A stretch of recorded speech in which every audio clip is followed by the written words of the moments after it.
signs of the coming exile. Again a message came to me from the Lord. Son of man, you live among rebels who have eyes but refuse to see. They have ears but refuse to hear. For they are a rebellious people. So now, son of man, pretend you are being sent into exile. Pack the few items an exile could carry, and leave your home to go somewhere else. Do this right in front of the people so they can see you. For perhaps they will pay attention to this, even though they are such rebels. Bring your baggage outside during the day so they can watch you.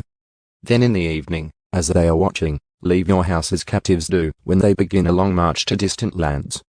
Dig a hole through the wall while they are watching and go out through it. As they watch, lift your pack to your shoulders and walk away into the night. Cover your face so you cannot see the land you are leaving. For I have made you a sign for the people of Israel. So I did as I was told. In broad daylight I brought my pack outside, filled with the things I might carry into exile. Then in the evening, while the people looked on, I dug through the wall with my hands and went out into the night with my pack on my shoulder. The next morning this message came to me from the Lord. Son of man, these rebels, the people of Israel, have asked you what all this means. Say to them, this is what the sovereign Lord says. These actions contain a message for King Ezekiel in Jerusalem and for all the people of Israel. Explain that your actions are a sign to show what will soon happen to them, for they will be driven into exile as captives. Even Zedekiah will leave Jerusalem at night through a hole in the wall, taking only what he can carry with him. He will cover his face, and his eyes will not see the land he is leaving. Then I will throw my net over him and capture him in my snare. I will bring him to Babylon, the land of the Babylonians, though he will never see it, and he will die there.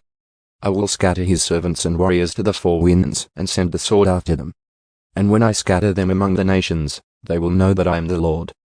But I will spare a few of them from death by war, famine, or disease, so they can confess all their detestable sins to their captors. Then they will know that I am the Lord. Then this message came to me from the Lord. Son of man, tremble as you eat your food. Shake with fear as you drink your water. Tell the people, this is what the sovereign Lord says concerning those living in Israel and Jerusalem.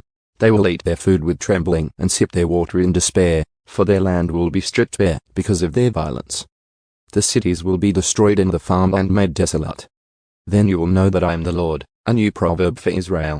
Again a message came to me from the Lord. Son of man, you have heard that proverb they quote in Israel, time passes, and prophecies come to nothing. Tell the people, this is what the sovereign Lord says, I will put an end to this proverb, and you will soon stop quoting it. Now give them this new proverb to replace the old one. The time has come for every prophecy to be fulfilled.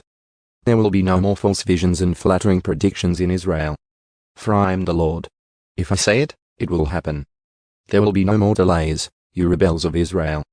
I will fulfill my threat of destruction in your own lifetime. I, the sovereign Lord, have spoken. Then this message came to me from the Lord. Son of man, the people of Israel are saying, he is talking about the distant future.